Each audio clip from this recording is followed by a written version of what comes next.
A billionaire finds a homeless girl with twins in her arms at his wife's grave. But when he hears what she whispers, he is shocked by the discovery and begins to cry. The autumn sun cast long shadows across the Boston cemetery as James Anderson walked in.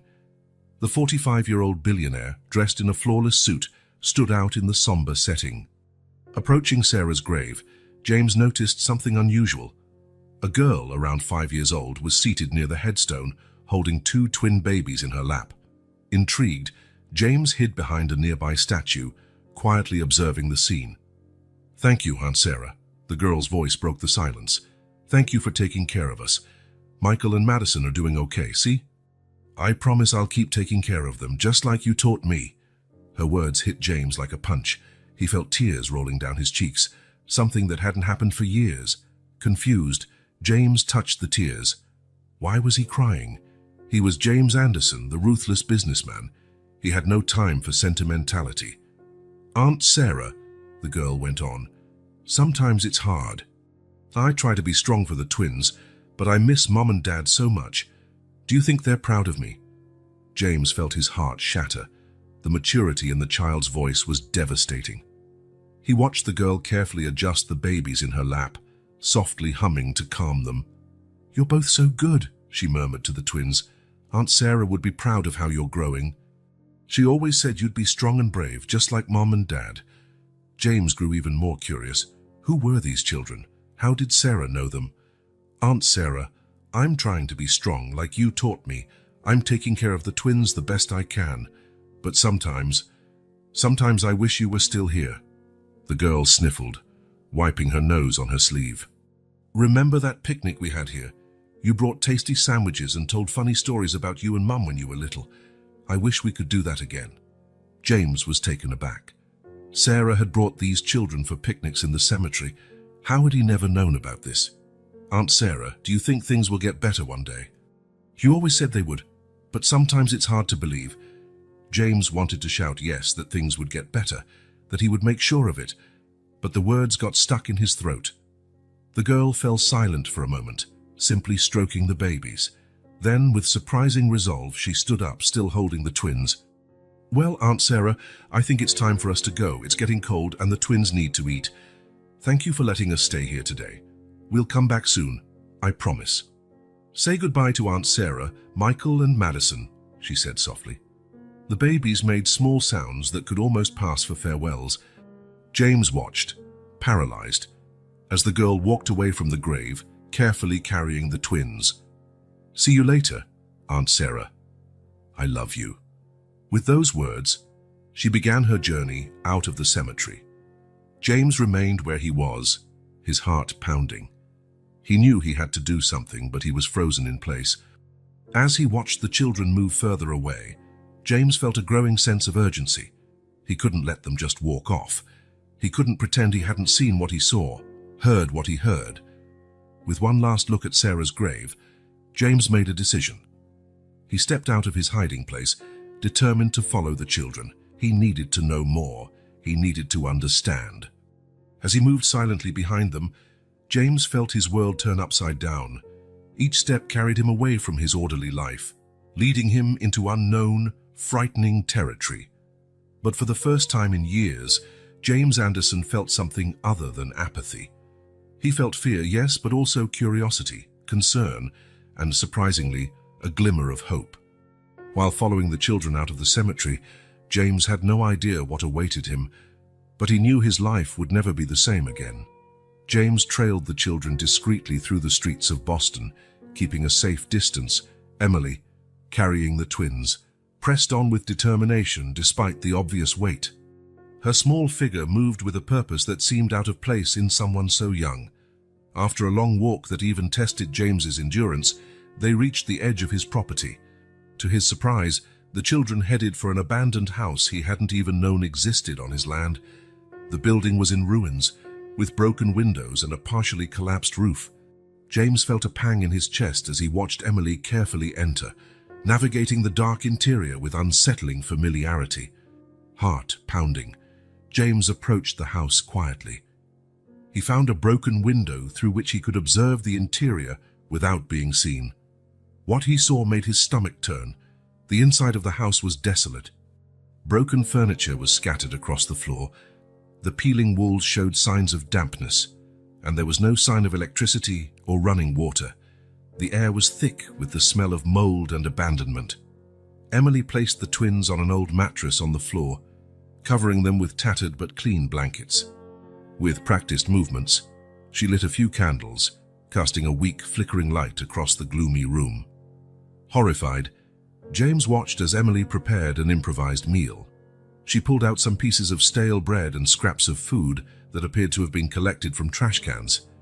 Carefully, she fed the twins first, leaving only a few crumbs for herself. Emily's maturity was evident in every move. She changed the baby's diapers with a skill that spoke of much practice, using old cloths and water from a bucket. She hummed softly to soothe them, her voice occasionally trembling with exhaustion. "It's okay, Michael Madison," James heard her whisper. "Tomorrow will be better. I promise." When the twins finally fell asleep, Emily collapsed in a corner, hugging her knees. James saw her crying silently, her small shoulders shaking with subdued sobs. It was more than he could bear. Pulling away from the window, James felt nauseated. How could there be children living under these conditions and on his own property? How had he, a man who prided himself on his attention to detail in business, not known this house existed? And more importantly, how was Sarah involved in all of this? The walk back to his mansion felt endless. Each step was weighted with guilt and confusion. Entering his luxurious home, the contrast with what he had just witnessed was jarring and painful. James dismissed the staff, unable to handle the normalcy of his usual routine. He went straight to his study, pouring himself a generous glass of whiskey. The amber liquid burned his throat, but did little to calm his turbulent mind. Hours passed, and James couldn't sleep.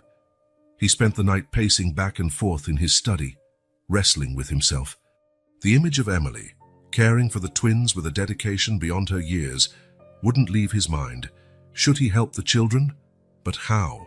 And what if it led to legal complications? After all, they were living illegally on his property. On the other hand, how could he ignore the situation now that he knew? How could he return to his normal life, aware that children were hungry and cold just a few miles from his comfortable home? His gaze fell upon a photo of Sarah on the wall. Her smile, once a source of comfort, now felt accusatory. James remembered their discussions about having children, how he had always prioritized work. "There will always be time for a family later," he used to say. Now, looking at Sarah's face, he wondered if she had disagreed more deeply than he had realized. A stab of guilt struck him hard. Sarah had always been more compassionate, more connected to the world beyond their corporate circles. Could she have known these children? Had she been helping them in secret, knowing James wouldn't approve? "What would you do, Sarah?" he murmured, touching the photograph. "What do you want me to do?" The silence of the empty house was deafening. James felt the weight of his loneliness like never before. For years, he'd convinced himself his life was complete, that success in business was all he needed. But now, faced with the stark reality of those children's lives, he felt empty and lost. He picked up his phone several times during the night, almost calling his legal team or social services, but something stopped him. The fear of making things worse, of separating the children, paralyzed him. When the sun began to rise, painting the sky in shades of pink and orange, James still had no clear answer, but he knew, with a certainty that frightened and thrilled him in equal measure, that he could not simply go back to his normal life. The harsh reality he had witnessed had changed something fundamental within him. The layers of indifference he had so carefully built up over the years were crumbling away, revealing a vulnerability he had long forgotten he possessed. James found himself thinking about his own childhood. He had grown up in a wealthy family, never knowing hunger or the helplessness Emily and the twins faced. But he also never knew the kind of love and dedication he saw in that makeshift little family. He remembered Sarah, how she always insisted there was more to life than financial statements and corporate mergers. At the time, he thought she was naive, but now he wondered if she had been right all along. As the first light of day broke, James made a decision. He didn't know exactly what he would do, but he knew he had to act. He couldn't change the past, couldn't bring Sarah back or undo years of neglect. But he could do something now. He picked up the phone and dialed Kate's number, his assistant.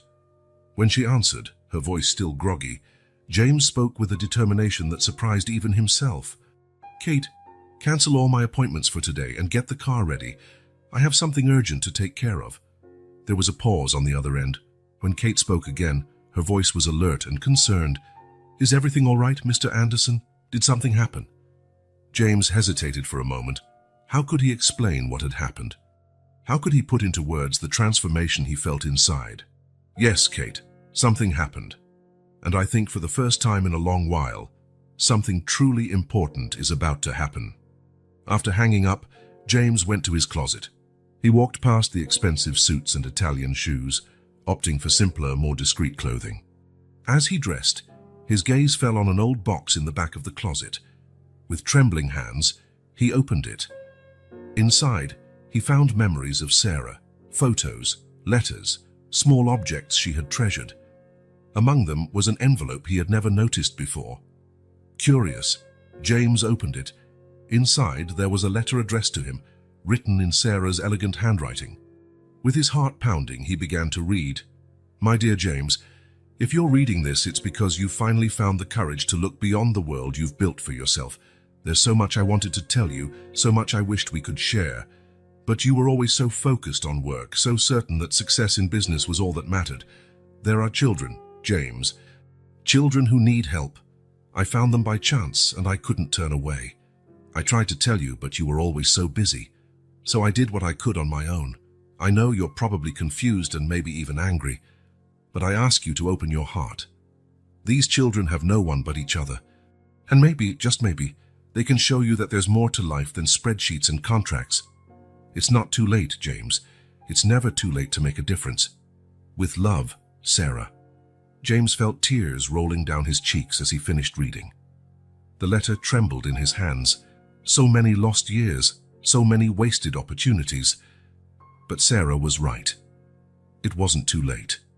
With renewed resolve, James put the letter away and headed downstairs. Kate was waiting in the entrance hall, worry etched on her face. "Mr. Anderson, are you sure everything's all right?" James looked at her, a small smile forming on his lips. "No, Kate, everything's not all right, but we're going to change that." As he got into the car, James knew he was about to embark on the most important journey of his life. It wouldn't be easy. There would be obstacles, doubts, and probably many mistakes along the way. But for the first time in years, James Anderson felt a genuine sense of purpose. And as the car headed toward the abandoned house where 3 children were struggling to survive, he made a silent promise to Sarah, to the children, and to himself. He would make a difference.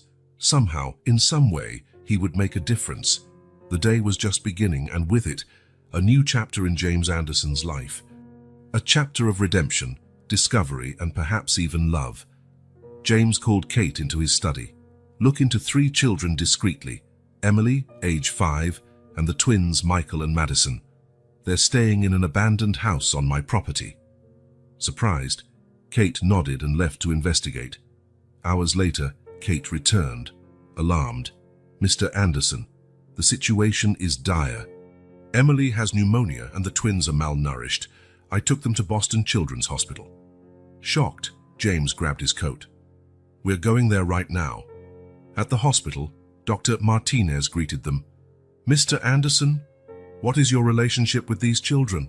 James hesitated. "It's complicated. I found them recently. They needed help." The doctor explained the severity of the situation. "Emily has severe pneumonia, and the twins are malnourished. We need to discuss next steps and get social services involved." James panicked. "That's not necessary. I can care for them temporarily." Dr. Martinez raised an eyebrow. "Mr. Anderson, this is a huge responsibility." "Are you sure?" James hesitated but nodded.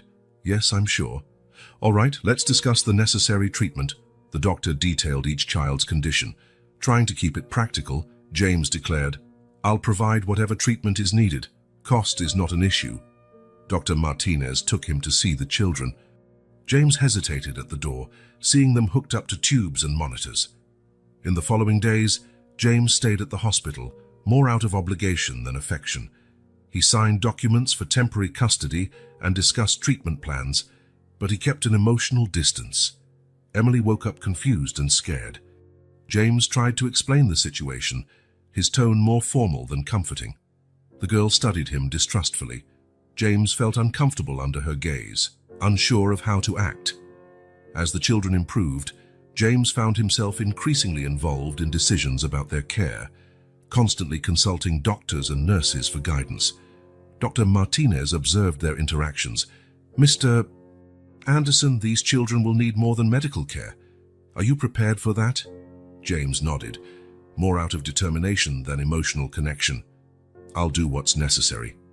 When it was time for them to be discharged, James faced a reality for which he was unprepared. Reluctantly but aware of his responsibility, he made arrangements to bring the children to his mansion. "Remember, Mr. Anderson," Dr. Martinez cautioned, "these children need stability and care. Are you truly ready for this?" James looked at the children, feeling a mix of obligation and apprehension. "I'm ready to try," he replied, his voice firmer than his heart. With Emily hesitantly holding his hand and the twins in their car seats, James left the hospital, aware he was stepping into unknown, challenging territory. When they arrived at the mansion, Kate was waiting. She had supervised the necessary changes to accommodate the children. "Everything is ready, Mr. Anderson," Kate informed him. "The children's rooms are set up. The nanny will arrive early tomorrow and all necessary supplies are on hand." James nodded, grateful for Kate's efficiency, yet still feeling out of his element. "Thank you, Kate. You can go home now. I'll settle the children in." Once Kate left, James found himself alone with the children for the first time. Emily looked around with a mix of awe and fear, while the twins started to get fussy. "Well," James began, his tone formal, "shall we check out your new rooms?" They slowly climbed the stairs. The children's rooms were a surreal sight to James. Where there used to be offices, there were now cribs, mobiles, and an abundance of toys. "This is your room, Emily," James said. "And right next door is the twins' room." Emily stepped hesitantly into her new bedroom. "It's all mine?" she asked, her voice barely above a whisper. James felt a pang in his chest. "Yes, Emily. Everything here is yours." After settling the twins into their cribs, James took Emily to dinner. The silence was uncomfortable. James didn't know how to interact with a 5-year-old. "How's the food?" he asked, trying to sound casual. "It's good, thank you," Emily answered politely. After dinner, James took Emily back to her room. "Well, I think it's time for bed. Do you need help getting ready?" Emily shook her head. "No, I can manage." "All right. If you need anything during the night, my room is at the end of the hall. A nanny will arrive in the morning to help." "Good night, Mr. Anderson," Emily said. "Good night, Emily," James replied, closing the door softly. Back in his own room, James sat on the edge of the bed, the reality of his new situation hitting him. He wondered if he was truly prepared for what he had taken on. Morning came with Madison's cries. James rushed into the twins' room, picking her up awkwardly. Emily appeared in the doorway. "She's probably hungry," the girl said. "She always wakes up first for her bottle." James looked at Emily, surprised by her insight. "Oh, right. Let's fix a bottle then." In the kitchen, James watched, impressed, as Emily skillfully prepared a bottle. "You're really good at this," James commented. Emily shrugged. "I've always taken care of them." Someone had to do it. James felt a wave of guilt at her words. While Madison fed, Michael started crying. Determined not to rely completely on Emily, James decided to pick him up. As the twins ate, the doorbell rang. It was Clara, the nanny Kate had hired. "Good morning, Mr. Anderson," she said. "I'm here to help care for the children." James felt immense relief at her arrival. "Good morning, Clara. Please come in." "The children are in the kitchen." Clara quickly took charge, checking the twins and asking questions about their routine. James watched, feeling both relieved and somewhat inadequate. "Emily," James turned to the girl, "what would you like to do today? Maybe we can explore the garden." Emily looked at him, surprised. I can play in the garden. James nodded. Oh, of course you can. Actually, why don't we all go? With Clara helping with the twins, the group headed outside to the garden. Emily explored cautiously while James watched from a short distance. Seeing Emily play, James felt mixed emotions, relief that she was acting like a child, guilt over his own shortcomings, and a growing determination to make this work. That night, after the children were asleep, James reflected on the day. He knew he had much to learn, but he was committed to his decision. He had taken the first step, and there was no going back. James Anderson was embarking on the most challenging journey of his life, learning to care for 3 children in need. James allowed the children to stay in the mansion, hiring Clara, an experienced nanny, to care for them. He kept his distance, watching from afar as Emily, Michael, and Madison adjusted to their new reality. Clara arrived on her first morning, bringing a calm professionalism. James briefly instructed her about the children's medical needs and the routines recommended by the hospital. Mr. Anderson, what is your preference regarding your involvement in the children's daily care? Clara asked. It's best if you handle it. I have a business to run, James replied. Clara nodded. I understand. I'll keep you informed about their progress. James withdrew to his study, trying to resume his normal routine. Occasional sounds of laughter or crying reminded him of the change in his home. Emily observed Clara with distrust, rarely letting the twins out of her sight. Emily, sweetheart, Clara said gently, you don't have to worry so much. I'm here to help. Emily frowned. I take care of them, she answered firmly. Clara smiled. I know you do, and you do a wonderful job. But now you can just be a child too. The children began exploring the mansion with growing curiosity. Emily led these expeditions, always holding the twins' hands. James watched via the security cameras, noticing how tense Emily became near his study. He wondered what the girl thought of him, this stranger who had brought them to this huge house.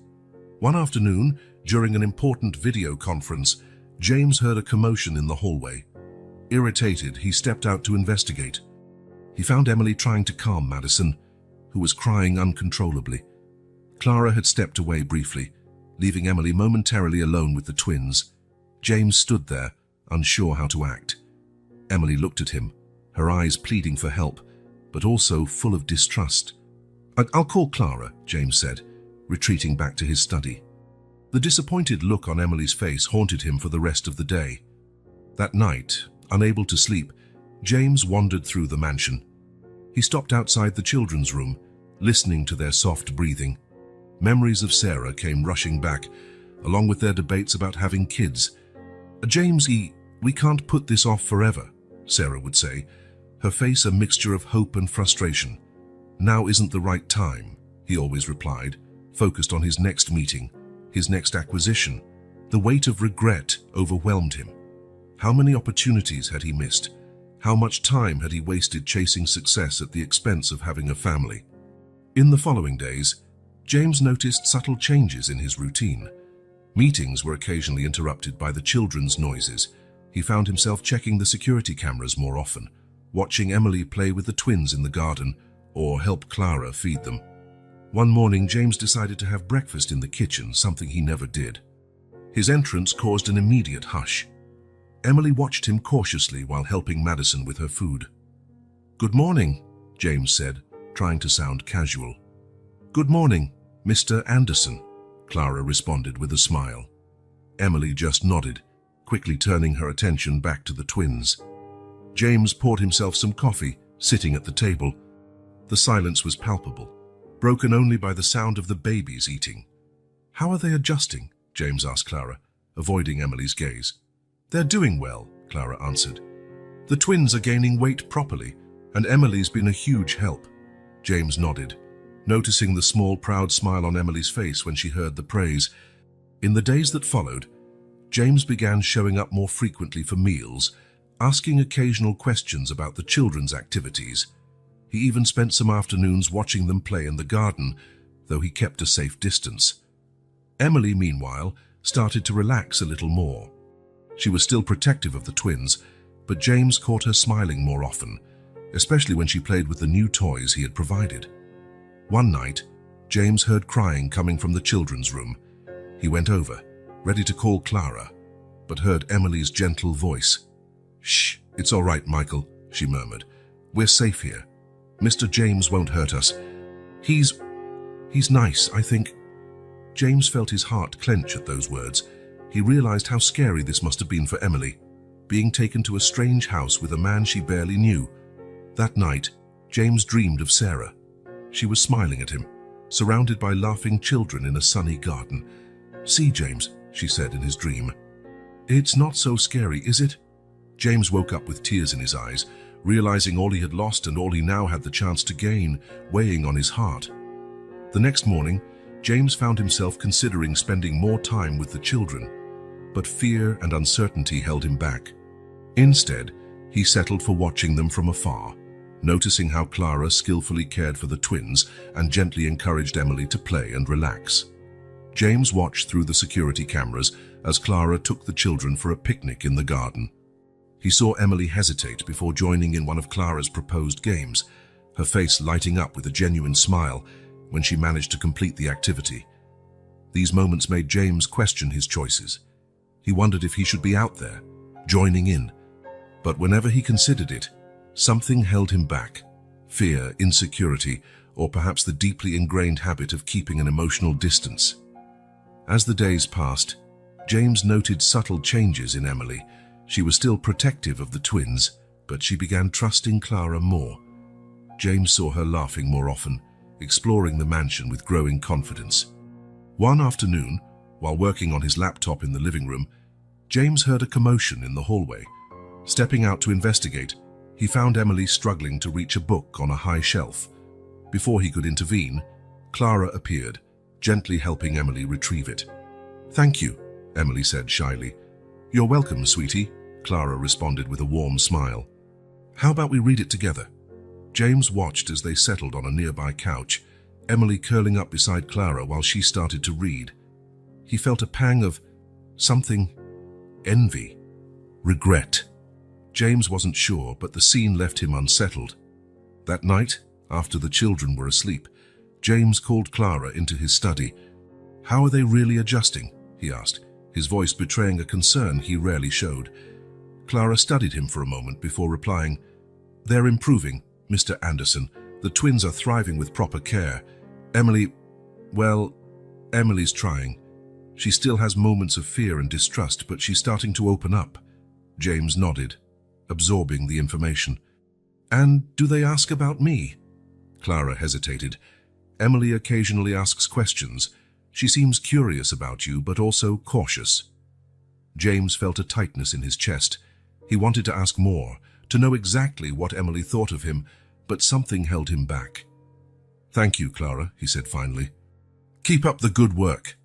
After Clara left, James sat in his study for a long time, lost in thought. He found himself staring at a photo of Sarah, wondering what she would say about this situation. In the days that followed, James tried to be more present, though he still kept his distance. He began taking more of his meals in the kitchen, even though he rarely engaged in conversation. He spent more time in the common areas of the house, discreetly watching Clara interact with the children. Emily, for her part, seemed to notice this subtle shift. James caught her looking in his direction more often, her expression a mix of curiosity and caution. One afternoon, while James worked on his laptop in the living room, Emily approached hesitantly, a book in her hands. "Mr. James," she called softly. James looked up, surprised. "Yes, Emily. I liked this book," she said, showing him the cover. "Clara said you bought it." James felt his heart race. "Yes, I did. I'm glad you liked it." Emily nodded, a small smile on her lips. "Thank you," she said, then quickly walked away. That brief exchange left James shaken. It was the first time Emily had come to him voluntarily, and he didn't know how to handle the flood of emotions that followed. That night, James again wandered the mansion, stopping outside the children's bedroom. He heard Clara reading a bedtime story, her voice soft and the twins' occasional giggles. Leaning against the wall beside the door, James closed his eyes, letting the sounds wash over him. For a moment, he allowed himself to imagine what it would be like if he were in there, reading the story, being part of that intimate, loving moment. But then, the weight of years of emotional distancing pulled him back to reality. James walked away quietly, returning to his solitary bedroom. As he prepared for bed, James reflected on the changes in his life over the past few weeks. His meticulously organized routine had been completely upended. The silence that once dominated the mansion was now frequently broken by children's laughter, cries, and chatter. Part of him longed for the order and predictability of his old life, but another part, a part he barely recognized, felt strangely alive with all this new energy in his home. James fell asleep with conflicting thoughts, dreaming of an uncertain future where the sound of children's laughter echoed through the mansion's halls and Sarah's smile shone approvingly. Kate entered James's study, looking serious. "Mr. Anderson, I found something out about the children." James looked up, intrigued. "What did you find?" "William Parker, their father, worked as your gardener for 15 years. James was stunned. "What? That's impossible." Kate showed him documents. "It's all here. He started in 2005, left the job 2 years ago." James examined the papers, recognizing William's signature. The realization struck him. He barely knew his employees. "There's more," Kate continued. "I found records of Mrs. Sarah's notes about the Parker family." James picked up Sarah's journal, reading her entries. "William is an exceptional gardener. His dedication to his work is admirable. Emily is adorable, always playing in the garden while her father works." James felt a lump in his throat. Sarah knew these children, she cared about them. That afternoon, James watched Emily in the garden. The girl looked completely at home among the flowers. "Do you like the garden, Emily?" he asked, approaching cautiously. Emily nodded. "My dad used to work here. He taught me the names of the flowers." James felt a wave of guilt. "Your father was a great gardener." "He loved this place," Emily said softly. "He said it was magical." James looked at the garden with fresh eyes. This was William's legacy, the world he shared with his daughter. In the days that followed, James found himself looking at the children differently. They were no longer strangers in his house, but part of a story he hadn't known. James reviewed his employees' records, embarrassed by how little attention he'd paid. How many other stories had he ignored? One night, seated in his study, James looked at Sarah's photo. "You knew all along, didn't you?" he murmured. "You saw what I couldn't see." James realized he had much to learn, not only about the children, but about the world beyond his business empire. The guilt for his past indifference weighed on him, but there was also a spark of determination to do better. James got an urgent call from Clara. She was down with the flu and couldn't care for the children. Coincidentally, he was about to leave on a crucial business trip to Tokyo. Faced with this dilemma, James hesitated. The trip was vital for a multi-million-dollar merger, but leaving the children alone seemed irresponsible. After deliberating, James surprised everyone by canceling the trip. Kate was shocked. "Mr. Anderson, are you sure?" "This merger is vital." "The children need me right now," James said, unsure of his decision. In the morning, James faced 3 curious pairs of eyes. Emily asked, "Where's Clara?" "Clara's sick. I'll take care of you today," James replied nervously. The day began in chaos. James attempted to make breakfast, burning the toast and spilling milk. Emily watched with both amusement and concern. "Mr. James, can I help?" she offered timidly. Grateful, James accepted, surprised at Emily's competence in the kitchen. Together, they managed to prepare a decent meal. Changing the twins' diapers was another challenge. James struggled with the tabs and baby powder, making faces that made the babies laugh. "It's not that hard," Emily commented, demonstrating the correct technique. James felt a mixture of gratitude and shame at relying on a 5-year-old. In the afternoon, they tried a play session. James, used to high-stakes negotiations, found himself doing funny voices for dolls and building block towers. To his surprise, he enjoyed it. The sound of Emily's laughter when he accidentally knocked over a tower was contagious. Amid playtime, James received furious calls from his partners. Robert, the main one, was especially upset. "James, have you lost your mind? This merger is the opportunity of the decade. I understand your frustration, Robert, but unexpected responsibilities came up. What responsibilities could be more important than a billion-dollar deal?" James looked at Emily, who was playing with the twins. "Some things are more valuable than money, Robert." Evening brought new challenges. James struggled to give the twins a bath, soaking himself in the process. Emily giggled, offering helpful tips. At bedtime, James tried reading a story. His voice, usually used to intimidate in boardrooms, sounded awkward narrating a children's tale, but the kids seemed to appreciate the effort. Once the children were asleep, James reflected on the day. He was exhausted, yet felt a sense of satisfaction he hadn't experienced in years. His phone rang again. It was Kate, worried about the repercussions of cancelling the trip. "Mr. Anderson, the shareholders are furious. They're threatening an emergency board meeting." James sighed. "I understand, Kate. We'll deal with it tomorrow." Hanging up, James looked at the sleeping children. He realized he was on the brink of a significant shift in his life. For the first time in years, James questioned his priorities. The business world had always been his main focus, but now other responsibilities were emerging. He remembered Sarah and their arguments about family. She always insisted there was more to life than work. Now James was beginning to understand. The next day, James woke early, ready to face the consequences of his decision. Before diving into corporate chaos, he spent a few moments watching the children sleep. Emily woke up to find James in the kitchen, attempting breakfast once again. "Good morning, Mr. James Wheatree," she said cautiously. "Do you need help?" James smiled, grateful for the offer. "That would be great, Emily. Thank you." While they worked together, James realized how much he had missed by focusing solely on his career. The simple act of preparing a meal with Emily brought a joy no business deal had ever given him. The rest of the morning was a mix of childcare and corporate crises.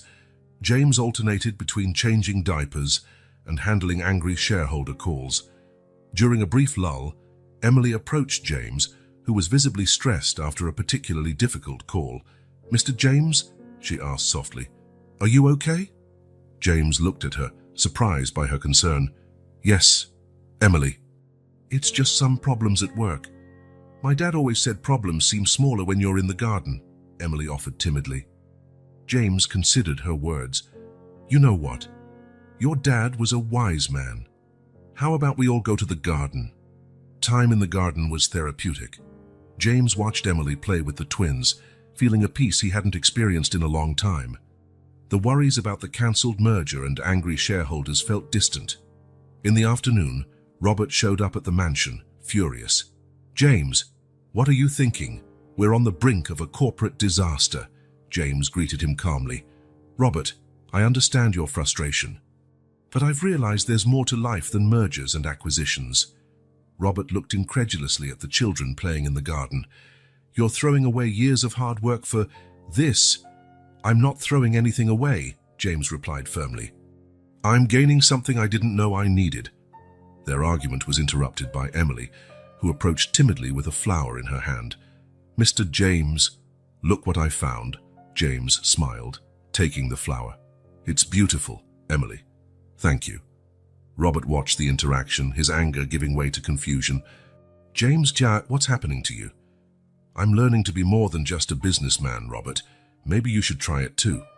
After Robert left, James spent the rest of the day with the children.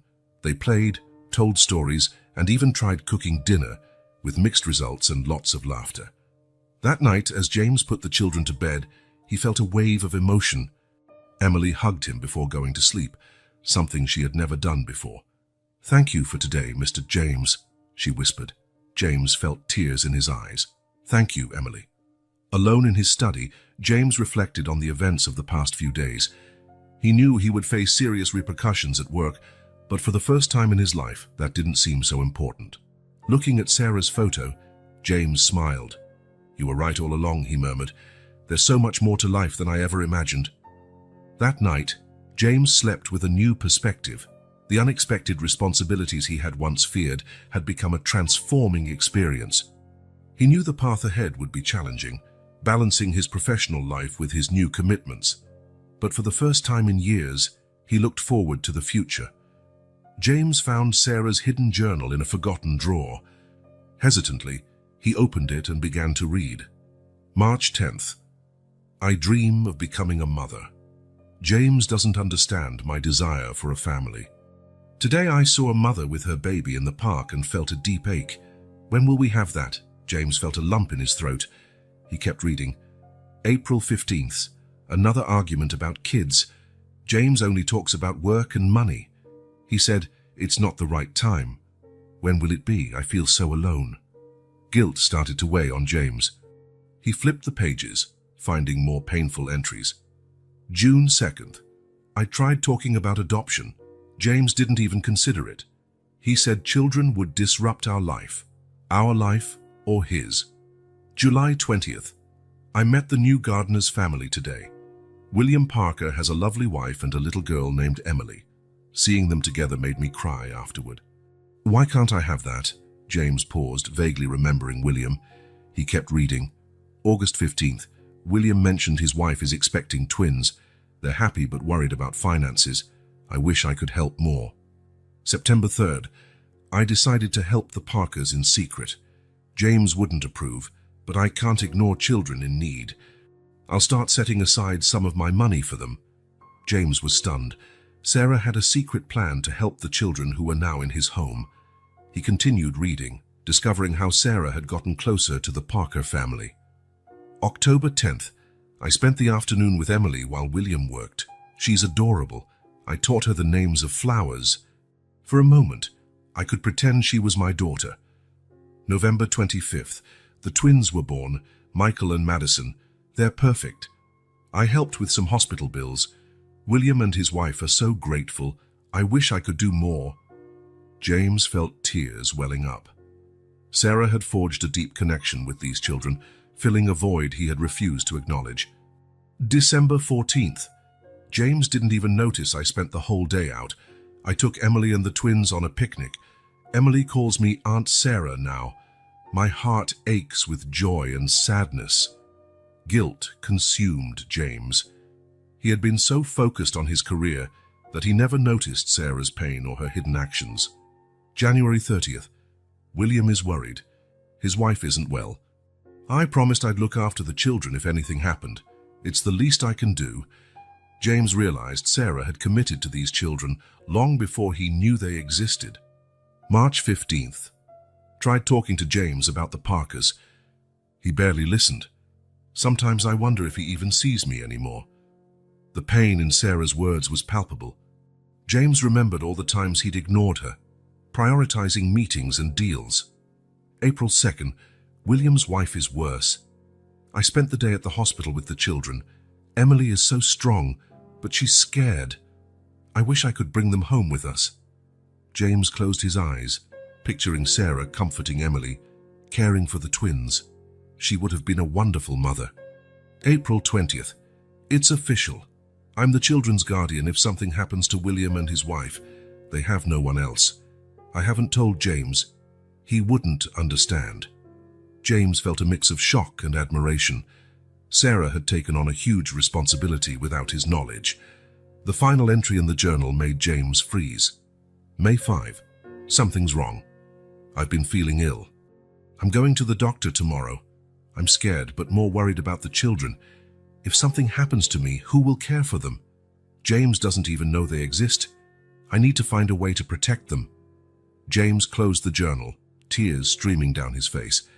Sarah died a week after writing that entry. She never had the chance to tell him about the children or her promise to them. Sitting in his study, James felt crushed by guilt and regret. How many chances had he missed? How many times had he hurt Sarah with his indifference? He looked at Sarah's photo on his desk. "Forgive me," he whispered. "I was so blind." James realized he had to do things differently. He couldn't change the past, but he could honor Sarah's memory by caring for the children she had loved so much. He decided to try to better understand Emily, Michael, and Madison. It wouldn't be easy. He had no experience with children, and years of emotional distance had left him clumsy in relationships. but he was determined to try, for Sarah. James left his study and headed to the children's room. He stopped in the doorway, watching Emily read a story to the twins. The scene reminded him of Sarah's journal entries. "Emily?" he called softly. The girl looked up, surprised. "Yes, Mr. James. I'd like to know if you want to tell me about your Aunt Sarah." Emily's eyes lit up. Aunt Sarah? She was the best. She knew the name of every flower and made the best peanut butter sandwiches. James smiled, sitting on the floor near the children. "Can you tell me more? I'd really like to hear." As Emily spoke excitedly about picnics in the garden and bedtime stories, James felt a mix of sadness and hope. He had missed so much, but maybe it wasn't too late to form a bond with these children Sarah had loved. "Mr. James," Emily asked after a while, "why didn't Aunt Sarah ever talk about you?" The question hit James like a punch. I think I wasn't very present in her life then, Emily, but I'm trying to change that now." Emily studied him for a moment. "Aunt Sarah would be happy to know you're taking care of us now." James felt tears in his eyes. "I hope so, Emily. I really hope so." That night, James stayed up for hours, rereading Sarah's journal and thinking about his life choices. He realized he had a chance at redemption, an opportunity to be the man Sarah had always believed he could be. He decided that from that moment on, he would do everything possible to understand and care for these children. It wouldn't be easy balancing his corporate responsibilities with his new commitment, but he was determined to try. "I'll do this right, Sarah," he promised, looking at her photo. "For you and for them." The mansion's doorbell rang, interrupting a peaceful Saturday morning. James, who was in his study reviewing some documents, frowned. He wasn't expecting any visitors. Opening the door, he found a middle-aged woman with graying hair and a stern expression. Before he could speak, she pushed past him and entered. "Where are the children?" she demanded, looking around. Stunned, James blocked her path. "Who are you?" The woman glared at him disdainfully. "Patricia Parker. I'm the children's aunt, and I've come to get them." James's heart pounded. "I'm sorry, but you can't just appear and take the children." Patricia let out a sarcastic laugh. "Oh, yes, I can. I'm their closest living relative. You have no right to them." Just then, Emily appeared in the hallway. Upon seeing Patricia, her face went pale, eyes wide with fear. James immediately noticed the girl's reaction. "Emily, it's all right. Why don't you go check on Michael and Madison?" Emily didn't move, visibly trembling. Patricia smiled, a smile that didn't reach her eyes. "Emily, dear, come give your aunt a hug." The girl backed away, tears in her eyes. "No," she whispered. James positioned himself between Emily and Patricia. "I think you should leave now," he said firmly. Patricia ignored him, still focusing on Emily. "Don't be rude, girl. Come here now." Emily let out a frightened sob and ran off upstairs. James felt a surge of protective anger that surprised him. "Get out of my house, now!" His voice was low and dangerous. Patricia glared at him. "This isn't over. I'll be back with the police and a court order. Those kids belong to me." With that, she spun on her heel and left, slamming the door. James stood still for a moment, processing what had just happened. Then, remembering Emily, he rushed upstairs.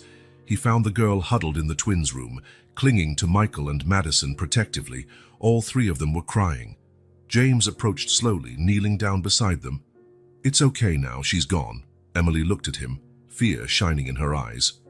"Is she going to take us away?" "No," James promised, surprised by the firmness in his own voice. "I won't let that happen." Hesitantly, he opened his arms. Emily, after a moment's pause, threw herself into them. Still holding the twins, James hugged them, feeling an overwhelming need to protect them. "Emily," he said softly, "can you tell me about your Aunt Patricia?" The girl trembled in his arms. She's mean. She hurt us." James's heart tightened. "How did she hurt you?" In a low voice, Emily revealed a story of neglect and abuse.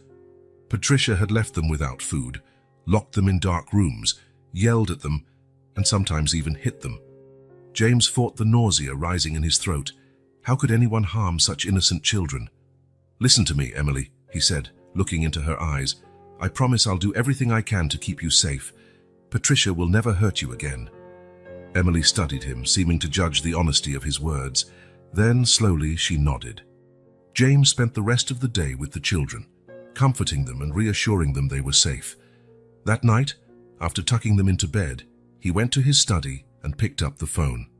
"Dr. Simmons, this is James Anderson. I need the best family law attorneys you can find immediately."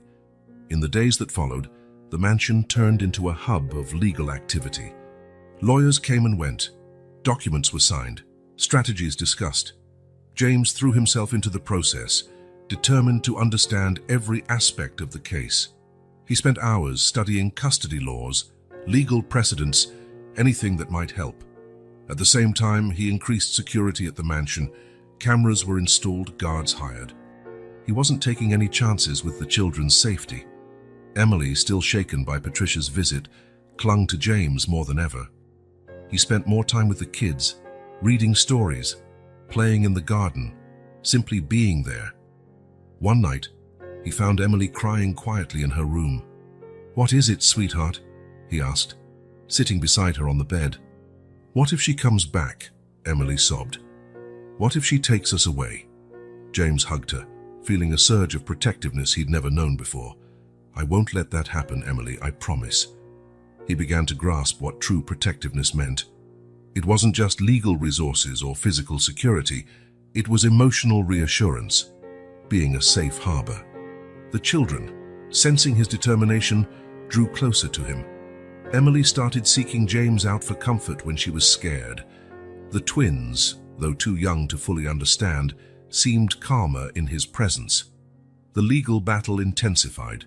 Patricia's lawyers accused James of being unfit to care for the children, citing his workaholic past and lack of parenting experience. James remained steadfast. He used every resource at his disposal, determined to keep the children safe.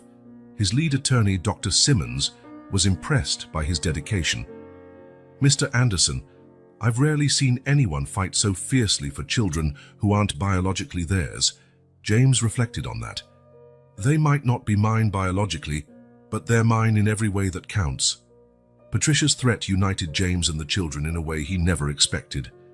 He found himself eager to come home after long meetings with the lawyers, wanting to check on them. One afternoon, James found Emily drawing in the living room. "What are you working on?" he asked gently. Emily showed him the drawing, stick figures representing her, the twins and James all holding hands. "It's us," she said shyly. "Our family." James felt a lump in his throat. "It's beautiful, Emily. May I hang it in my study?" Emily's smile lit up the room. As the case progressed, James found himself amazed by his own transformation. The man who once put business above everything else now rearranged meetings to be home in time for the children's bedtime.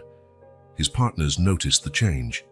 "James, you're different," Robert commented during a tense board meeting. "Is everything all right?" James smiled. "Better than all right, Robert.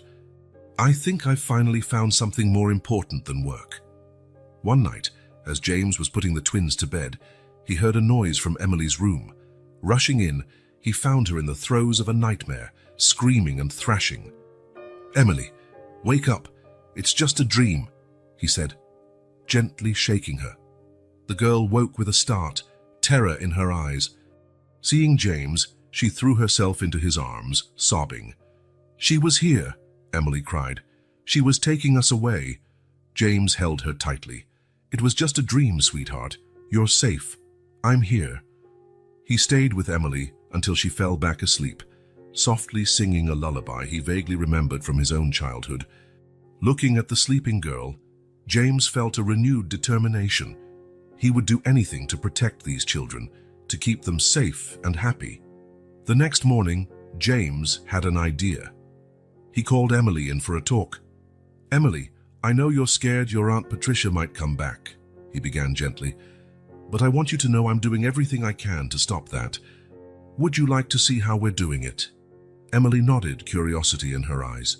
James took her to his study and showed her some of the legal documents, the less intimidating ones, explaining in simple terms how the lawyers were working to protect them. "See all these people," he said, showing her a photo of the legal team. They're all helping to make sure you and the twins stay here safe. Emily looked at the documents and the photo, then up at James. Do you really want us to stay? James knelt down to her eye level. More than anything in the world, Emily. The girl hugged him tightly, and James felt something inside him break free. Tears he hadn't realized he was holding back began to fall. I love you, he whispered, surprised by the truth in those words. You're my family now. In the days that followed, James noticed a subtle shift in Emily. She seemed more relaxed, more confident. Even the twins sensed the change, smiling more and crying less. One afternoon, while playing in the garden, Emily turned to James with a serious expression. James, she called. Yes, sweetheart. Do you think maybe one day we could call you Dad? James felt his heart stop for a moment. Then a warm feeling spread through his chest. If that's what you want, Emily, I'd be honored, he replied, his voice thick with emotion. Emily smiled, a smile that lit up her entire face. I think I'd like that. That night, after putting the children to bed, James returned to his study. He opened Sarah's journal to the last page. You'd be proud, Sarah, he murmured. I promise I'll take care of them, love them, and protect them with everything I have. He knew the battle with Patricia was far from over. There would be more challenges ahead, more obstacles to overcome. But for the first time in his life, James Anderson was fighting not for money or power, but for love. Glancing out the window at the garden where he had played with the children earlier, James smiled. The unexpected threat from Patricia had solidified something within him. He finally completely understood what Sarah had always known, that love and family were life's real treasures, and he would do anything to protect that treasure. James sat in his study, staring at the adoption papers in front of him. His hand hovered over the pen, hesitant. Initiating this process meant a commitment that, until a few months ago, he never would have considered. The idea of officially becoming the father of Emily, Michael, and Madison filled him with a mix of conflicting emotions. On one hand, there was fear of failure, of not being the father these children deserved. On the other, there was a growing desire to protect them, to offer the stability and love they'd been denied for so long. Taking a deep breath, James finally signed the documents. That's it, he murmured to himself. There's no turning back now. Little did he know that signing those papers was just the beginning of a much bigger battle, both external and internal. In the days that followed, James found himself under intense scrutiny from social services. Social workers combed through every corner of his life, asking invasive questions about his past, his habits, and his capacity to be a father. Mr. Anderson, one stern-faced social worker asked during a particularly intense interview, how do you, a single man focused on business, intend to care for 3 small children? James felt a pang of doubt, but responded with the conviction that had been growing inside him. These children changed my life. I'm committed to giving them all the love and support they need. As he fought to prove his fitness as an adoptive father, James also faced challenges at work. His partners, used to his unwavering dedication, began to question his new priorities. James, you've missed 3 critical meetings this month. Robert, his main partner, complained during a tense board session. The company is suffering from your distraction. James felt a wave of guilt, but also fierce determination. It's not a distraction, Robert. It's my family, and I'll find a balance. But finding that balance proved harder than James expected. More and more, he caught himself choosing the children over work. A crucial presentation to investors clashed with Emily's first school recital. Without hesitation, James chose to sit in the audience, proudly applauding as Emily delivered her lines. While James struggled to balance his new family life with his professional obligations, a dark threat loomed. Patricia, determined to gain custody, began spreading malicious rumors about James's past. Did you know he used to drink heavily? Patricia whispered to other parents at the park, aware the gossip would spread quickly. And those wild parties at his mansion? He's not the kind of man who should be raising children. Word reached James, increasing his anxiety. He knew his past wasn't spotless, but the thought of it costing him the children terrified him. At home, James noticed the children growing more anxious, Emily, always perceptive, picked up on the tension in the air. "James," she asked one night, her voice trembling slightly, "we're going to stay together forever, right?" James's heart broke at the fear in her eyes. He pulled her into a tight hug. "I'm doing everything I can to make sure of that, Emily, I promise." But internally, James was fighting his own battle. The fear of commitment that had kept him single for so long clashed with the growing love he felt for the children. Whenever he considered giving up, reverting to his simpler, more organized life, something pulled him back. In those moments of doubt, James immersed himself even more in daily life with the children. Almost as if by throwing himself completely into fatherhood, he could silence the voices of uncertainty in his mind. One morning, while they were getting ready for the day, Emily shyly asked, "James, can you braid my hair like Aunt Sarah used to do?" James froze for a moment. He had never done anything like that before, but the hopeful look on Emily's face made him nod. "Sure, let's try." The next 20 minutes were a mix of frustration and laughter as James wrestled with Emily's unruly hair. His hands, adept at signing contracts and manipulating spreadsheets, felt clumsy and far too big for such a delicate task. No, you have to divide it into 3 equal sections," Emily instructed patiently, trying not to giggle at James's awkward attempts. Finally, after several tries, James managed to make 2 crooked but recognizable braids. Emily's radiant smile when she saw herself in the mirror made it all worthwhile. "They're perfect!" she exclaimed, throwing her arms around James in a hug. In that moment, all of James's doubts seemed to melt away. If he could make Emily smile like that, maybe he really could be the father she needed. Afternoons in the garden became a ritual for James and the children. While Emily explored the flowers, James played with the twins on the lawn. Watching Michael and Madison laugh and toddle around, James couldn't help thinking of William, their biological father. "Your dad loved this garden," James said softly to the twins, even though he knew they were too young to understand. "He took care of every flower and tree. I hope I can honor his memory by caring for you with the same love and dedication." As he played with the twins, James pictured William in that very garden, perhaps holding his children in the same way. The thought filled him with renewed determination. He couldn't replace William, but he could give the kids the love and security their father would have wanted for them. As the days passed, James found himself more and more involved in the children's daily routine. Important meetings were rescheduled or cancelled to accommodate school events, medical checkups, and simple playtime. His partners were furious. "James, you missed the meeting with the Japanese investors," Robert shouted over the phone. "Millions were on the line." James sighed, looking at the children's photo on his desk. "I know, Robert, but Emily had a high fever. She needed me." "A nanny couldn't handle that," Robert retorted, exasperated. "No, Robert, I'm her father now.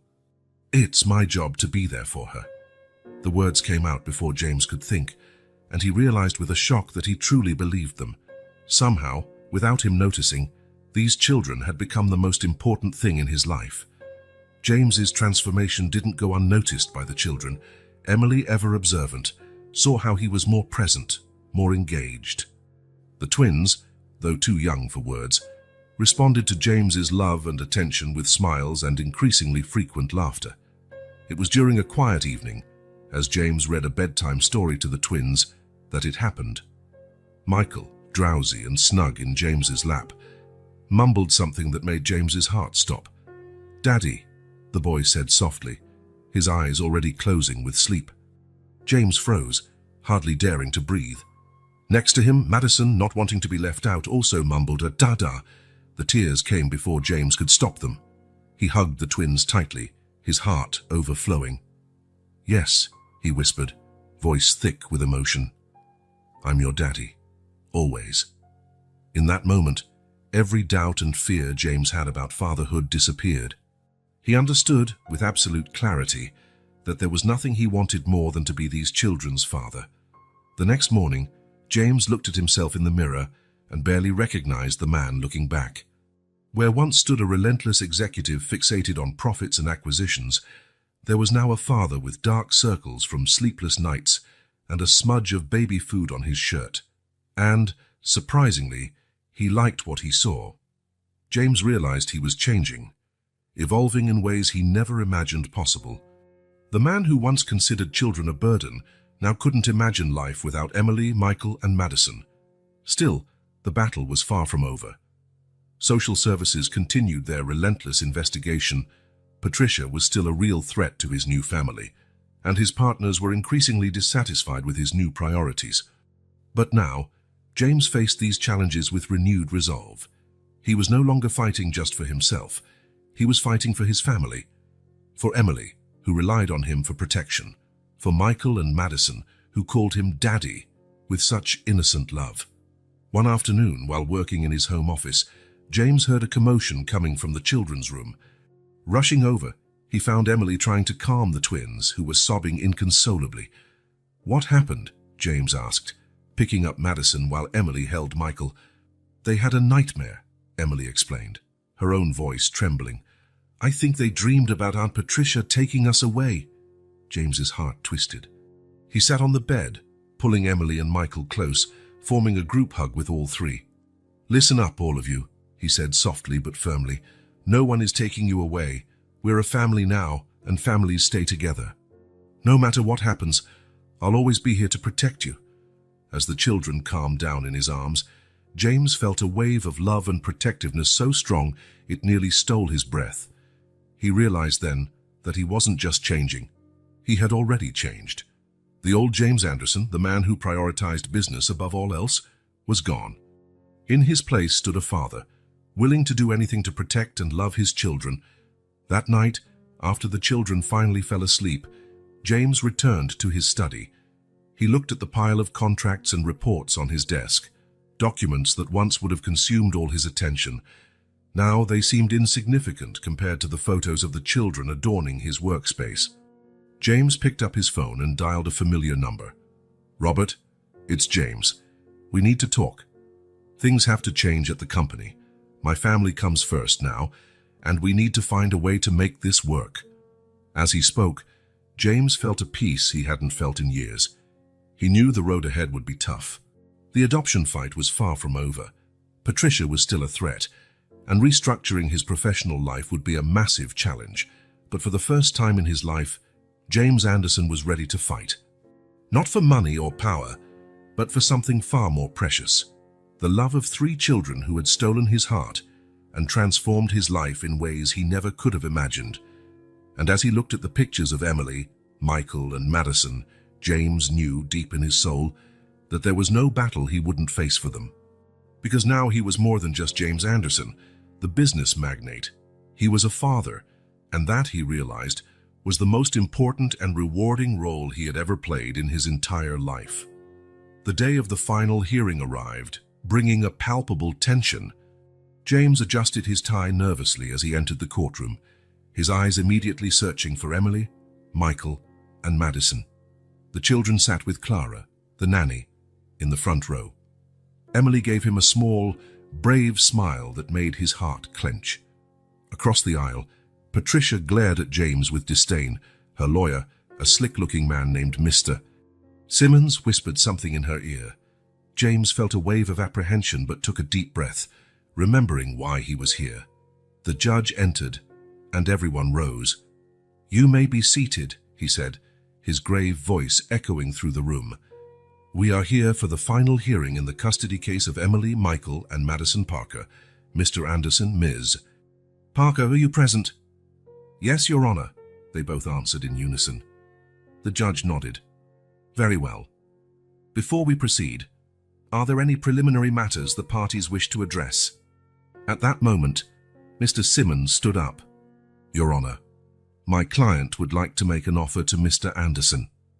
James frowned, exchanging a confused look with his attorney. What could Patricia be planning? "Go ahead," the judge said, looking equally intrigued. Mr. Simmons cleared his throat. "My client is willing to relinquish all custodial rights to the children, on one condition." James's heart raced. This seemed too good to be true. "And what is that condition?" the judge asked. "Financial compensation," Mr. Simmons replied coldly. "In the amount of $5 million, a shocked murmur spread through the courtroom. James felt like he had been punched in the gut. He looked at Patricia, who gave him a satisfied grin. "Order in the court," the judge commanded, tapping his gavel. Turning to James, and he asked, "Mr. Anderson, what do you have to say about this proposal?" James felt all eyes upon him. His first instinct was to accept immediately. $5 million was a significant sum, but he could easily afford it. It would be a quick, clean solution to this nightmare. But then he looked at the children. Emily watched him with wide eyes, clearly understanding what was happening. The twins, unaware of the tension, played quietly in Clara's lap. In that moment, James had an epiphany. Patricia had never cared about the children's well-being. To her, Emily, Michael, and Madison were merely pawns in a chess game used to extract financial gain. The thought filled him with a rage he could barely contain. "Mr. Anderson," the judge prompted, "I need an answer." James rose slowly, his gaze fixed on Patricia. "Your Honor, if I may, I'd like to make a statement." The judge nodded. "Proceed." James took a deep breath, collecting his thoughts. This was the moment of truth. "Your Honor, when I began this journey to adopt Emily, Michael, and Madison, I was a different man. A man who believed success was measured by profits, acquisitions, and corporate power. A man who saw children as a burden, a distraction from my goals. But these three wonderful children have shown me a different meaning of success and fulfillment.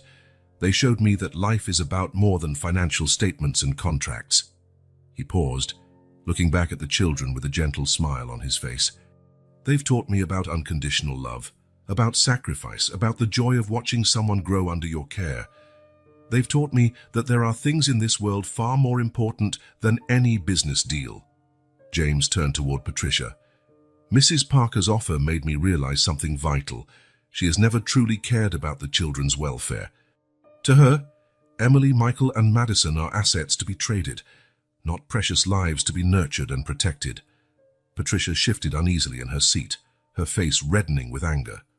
"I could easily pay the $5 million, James continued. "It would be the quick and easy way out. But what example would I be setting for my kids? What lesson would they learn about integrity, about doing the right thing even when it's hard?" He turned again to the judge, his voice steady with determination. "Your Honor, I categorically reject Mrs. Parker's offer, not because I can't pay it, but because doing so would betray everything I've learned and everything I've become over the past few months. It would betray the love I feel for these children." The courtroom fell silent. James could hear his own heartbeat pounding in his ears. Emily, Michael, and Madison are not objects to be bought or sold. They're precious human beings with hopes, dreams, and limitless potential. They deserve a home where they're loved unconditionally, where they can grow and flourish. James paused, tears threatening to form in his eyes. "I love these children more than I ever thought possible. They've become my reason for living, my motivation to be a better person every day. I'm not here today just fighting for legal custody. I'm fighting for the right to be their father in every sense of the word." He turned to look directly at Emily, Michael, and Madison. "Emily, my brave, intelligent girl, you've taught me what it means to be strong when things are tough. Michael, my curious little boy, your excitement for life reminds me every day to find joy in simple things. And Madison, my sweet little princess, your smile brightens even the darkest days." Tears now rolled freely down James's cheeks, but he didn't care. "You three have changed my life in ways I never imagined. You've made me a better man, a more compassionate and loving human being. And I promise, here and now, that I will devote every day of my life to being the father you deserve." James faced the judge again, his voice trembling with emotion. "Your Honor, I ask you to grant this adoption not because I can offer these children a life of material luxury. I ask you to grant it because I can give them something far more valuable, a home filled with love, support, and unconditional acceptance, a place where they can become the incredible people they are meant to be." A deafening silence followed James's speech. The judge watched him closely, his face a mask of professional neutrality. At last, the judge spoke. "Mr. Anderson, your passion and commitment are evident. However, I must consider all aspects of this case before making a decision." He turned to Patricia. "Mrs. Parker, do you have any statement in response?" Patricia stood up, her expression a mix of anger and embarrassment. Your Honor, Mr. Anderson is clearly emotionally unstable. His accusations are baseless and slanderous. I love my nieces and nephew and only want what's best for them. The judge nodded. I see.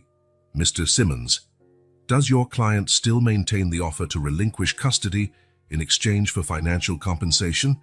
Patricia's lawyer, looking uncomfortable, hesitated. Well, Your Honor, that offer was made in a spirit of compromise.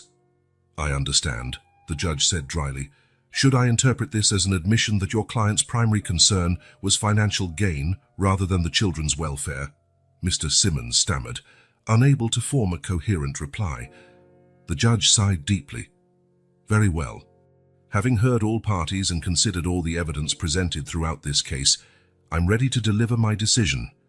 James felt his heart race.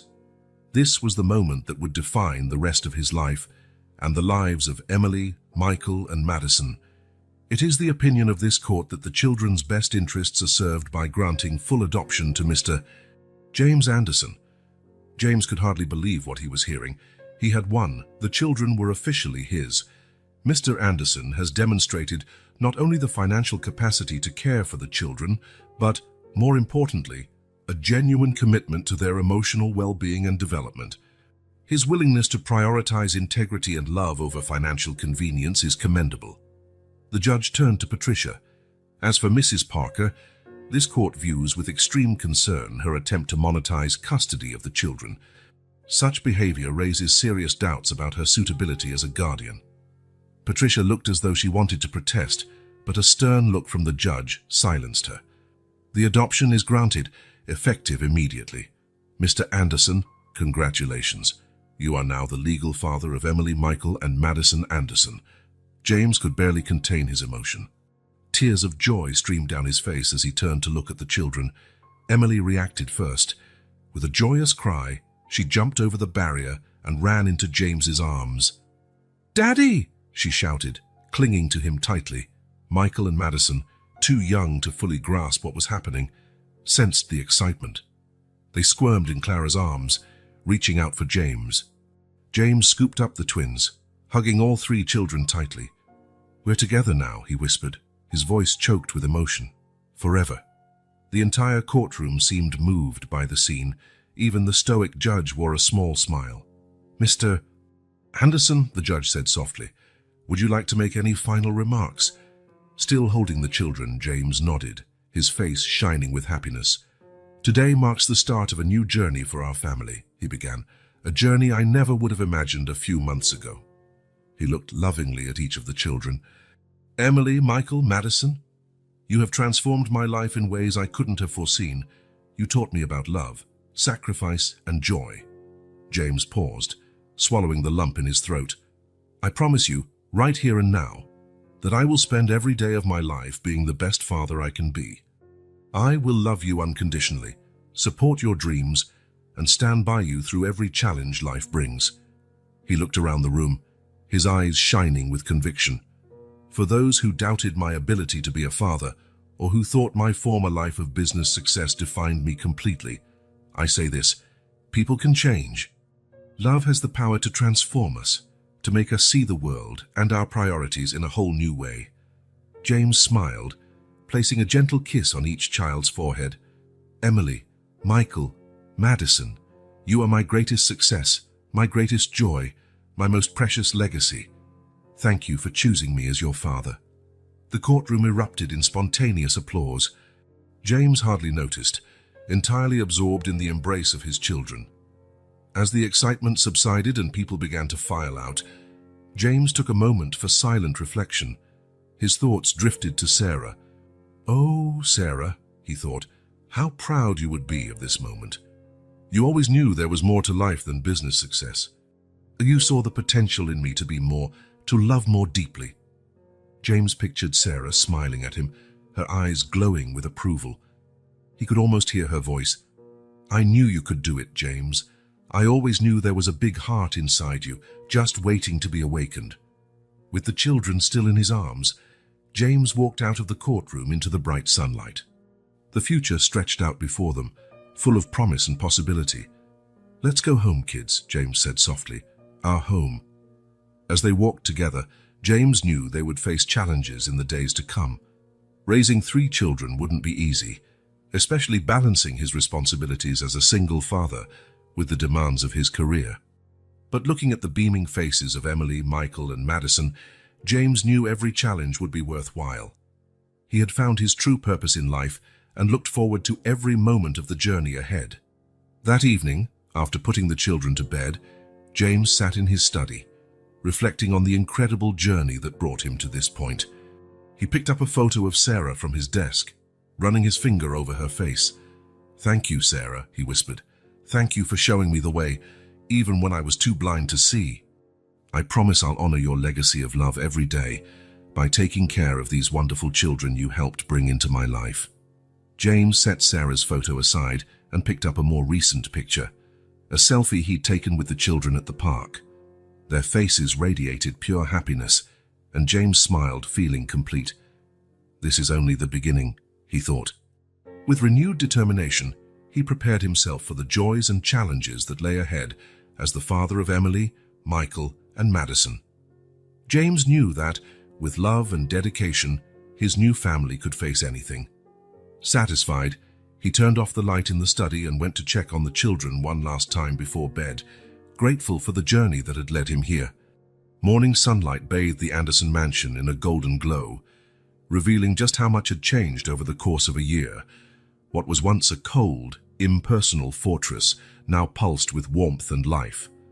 Colorful drawings covered the walls, toys lay scattered across the living room floor, and the sound of children's laughter echoed through the halls. James Anderson, wearing jeans and a casual shirt, a far cry from the business suits he used to wear, was in the kitchen making breakfast. As he flipped Mickey Mouse-shaped pancakes, a recently acquired skill after many failed attempts, he smiled at the sound of quick footsteps rushing down the stairs. "Dad, Dad!" Emily shouted, bursting into the kitchen like a whirlwind of energy. At 6 years old, she had truly blossomed over the past year, her eyes shining with a confidence that had once been missing. "You promised we could have a riding lesson today," James laughed, scooping her up in his arms and planting a noisy kiss on her cheek. "And we will, Princess. But first, breakfast. But where are your brothers?" Almost on cue, a piercing wail came from upstairs, followed by an indignant shout. "Michael took Madison's teddy bear again," Emily explained, with the wisdom of an older sister. James sighed, putting Emily back on the floor. "Duty calls. Can you watch the pancakes for a minute?" Taking the stairs 2 at a time, James hurried into the twins' room. Michael, with his wild curls and mischievous grin, was holding the teddy bear overhead while Madison, tears in her eyes, tried to reach it. "Michael James Anderson," James said, his voice firm but gentle. "What did we talk about regarding respecting other people's toys?" The 2-year-old looked at his father, a mix of guilt and defiance in his eyes. "Mine," he declared, clutching the teddy. James knelt down to their eye level. "Michael, I know you like Madison's teddy, but it belongs to her. How would you feel if she took your favorite car?" Michael pouted, but slowly lowered the teddy bear, handing it to Madison. "Sorry," he mumbled. Madison grabbed the teddy, hugging it tightly. Then, surprising everyone, she placed a soft kiss on Michael's cheek. "It's okay, Mickey," she said, using the affectionate nickname she'd coined for her brother. James felt his heart melt. Over the past months, he had watched the twins grow into distinct personalities. Michael, the adventurous spirit always ready for new mischief, and Madison, the sweet peacemaker with a heart bigger than she was. "Come on, you two," James said, picking up one twin in each arm. "Emily's waiting for us downstairs." As he headed back down, James couldn't help reflecting on how much his life had changed. A year ago, he would have been preparing for a board meeting, focused on mergers and acquisitions. Now, his biggest concern was making sure everyone got the same amount of syrup on their pancakes. In the kitchen, Emily had set the table perfectly, proud of her growing independence. James placed the twins in their high chairs and served breakfast. "So, what's on the Anderson family agenda today?" he asked, cutting Madison's pancakes into small pieces. Emily, her mouth full of pancake, launched into a list of her plans. "Riding lesson?" Then my piano lesson, and later can we work in the garden? James nodded, smiling. Since Emily had shown an interest in music, he'd hired a piano teacher. Now, the mansion often echoed with her tentative but determined practice. That sounds perfect, sweetheart. And you too, he added, turning to the twins. How about some time in the pool after your nap? Michael clapped enthusiastically, while Madison nodded shyly. After breakfast, while the children got ready for the day, James made a few quick calls to the office. Though he was still CEO of his company, he had delegated many responsibilities, choosing to focus on fatherhood. His new outlook on life had also led him to launch a foundation dedicated to helping orphan children and families in need. Kate, he said to his assistant over the phone, how are the preparations for next month's fundraiser event? All on schedule, Mr. Anderson, Kate replied. Invitations have been sent, and we already have confirmations from several major donors. Excellent, James said. Make sure everyone understands the real impact we can make for these kids. I want that to be the focus. Hanging up, James smiled. The Sarah Anderson Foundation, named in honor of the woman who had changed his life even after her passing, was his way of honoring Sarah's legacy of love and compassion. The rest of the morning passed in a blur of activity. James proudly watched Emily during her riding lesson, applauded her efforts on the piano, and helped the twins build a sandcastle in the sandbox he had installed in the garden. In the afternoon, while the twins napped, James and Emily worked in the garden. It was a tradition they had started, taking care of the flowers William Trone, Emily's biological father, had planted years before. Dad, Emily said, as she carefully planted a daisy seedling, do you think my dad, my other dad, would like the garden the way it is now? James felt a tightness in his throat. I'm sure he would, sweetheart. Your father loved this garden, and I'm sure he'd be proud to see how you're caring for it. Emily smiled, lighting up her whole face. Sometimes, when I'm here, I feel like he's with me, you know. James nodded, pulling her into a hug. He is, honey, and so is Aunt Sarah. They're always with us in our hearts. That evening, after a lively dinner and the usual bath and bedtime routine, James headed to his study. Glancing at the calendar, he smiled. Emily's birthday was coming up, and he had special plans. In the weeks leading up to the big day, James worked secretly on preparations for Emily's surprise party. He wanted it to be perfect, a celebration not just of her birthday, but of their new life together as a family. On the morning of the party, James woke Emily with a special breakfast in bed. Happy birthday, my princess, he said, kissing her forehead. Emily hugged him tightly. Thank you, Dad. This is already the best birthday ever. Little did she know what awaited her. Throughout the day, James kept Emily busy with her favorite activities, while Clara, the nanny, helped with the final party details. When the time came, James gently covered Emily's eyes and led her to the garden. Ready? He asked, removing the makeshift blindfold. Surprise! Voices shouted in unison. Emily stood in awe. The garden had been transformed into a fairy tale scene. Twinkling lights hung from the trees, a lavish dessert table was arranged, and a mini carousel turned slowly in the corner. Her school friends, children of James's employees, and even a few beneficiaries of the foundation were all there, smiling and clapping. Dad! Emily cried, tears of joy in her eyes. This is incredible. James knelt down, hugging her tightly. You deserve this and so much more, my love. The party was a resounding success.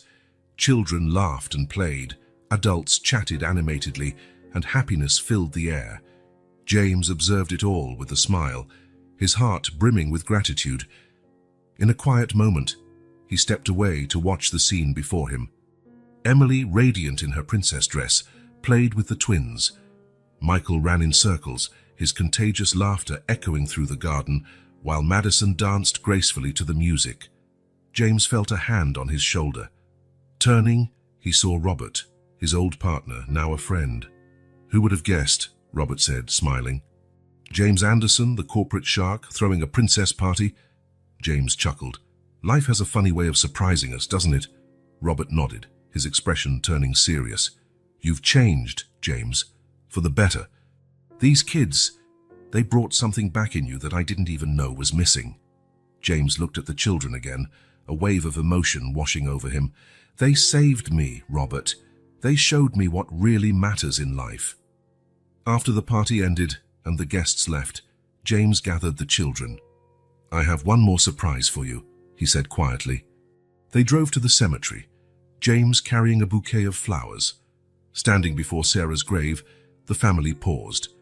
"Happy birthday, Aunt Sarah," Emily said, placing a flower on the headstone. "Thank you for taking care of us and for bringing Dad into our lives." Tears blurred James's vision. He knelt, tracing Sarah's name on the stone. "Thank you, Sarah," he whispered, "for everything." Back at the mansion, the children, exhausted but happy, went to bed. James tucked them in, kissing each one goodnight. Standing in Emily's doorway, he watched her sleep with her new teddy bear, a birthday gift, clasped in her arms. Next door, the twins slept peacefully, Michael's arm draped protectively over his sister. James quietly headed downstairs and into the garden. He sat beneath the old oak tree, Sarah's favorite spot. The stars sparkled in the night sky, and a gentle breeze rustled the leaves. Closing his eyes, James thought about the remarkable journey that had brought him here. From a man who once cared only for financial gain, he had become a devoted father and philanthropist. Sometimes it still surprised him. "You were right all along, Sarah," he murmured into the darkness. "There was so much more to life than I ever realized." He thought about all the new traditions they had created as a family. Sunday pancakes, Friday movie nights, Saturday bike rides. Every moment, every laugh, every hug was a treasure he cherished. He thought of the foundation and the lives they were impacting. Children like Emily, Michael, and Madison deserved a chance at a loving family. James silently vowed to keep expanding that work, touching more lives in Sarah's honor. Soft footsteps pulled him from his thoughts. Emily stood there, rubbing her sleepy eyes. "Can't sleep, Princess?" James asked gently. Emily shook her head, settling into her father's lap. "I was thinking about Aunt Sarah," she said. "Do you think she's happy with our family?" James wrapped his arms around Emily, kissing the top of her head. "I'm sure she is, my love. I'm sure she's smiling down on us right now." Father and daughter sat there beneath the stars, sharing a moment of peace and gratitude. James knew the path ahead wouldn't always be easy. There would be challenges, tough days, moments when he doubted himself as a parent. But looking at Emily and thinking of Michael and Madison asleep upstairs, James knew he would face any obstacle for his family. The love he felt for these children, the purpose they had brought to his life, was worth more than any business victory he had ever achieved. "How about a story before you go back to bed?" James suggested. Emily nodded eagerly. James picked up a book resting on the garden table, a collection of fairy tales Sarah used to read as a child. As James read aloud, his voice soft in the night air, he felt a deep sense of peace. This was Sarah's legacy: love, family, compassion, and he was determined to honor it every single day of his life. When the story ended, Emily had fallen asleep in James's arms. He carried her back to bed, tucking her in gently. Before heading to his own room, James paused once more to look at his sleeping children. His heart overflowed with love and gratitude. "Good night, my loves," he whispered. "Daddy's here, always." With one final glance at the starry sky, James went back inside the mansion. Tomorrow would be a new day, full of both challenges and joys. And he couldn't wait to live it with his family. The future, once so focused on material achievement, now shone with the promise of precious moments, shared laughter, and the unconditional love that only a family can bring. James Anderson, the man who once thought he had it all, finally understood the true meaning of wealth, and it was more wonderful than he ever could have imagined.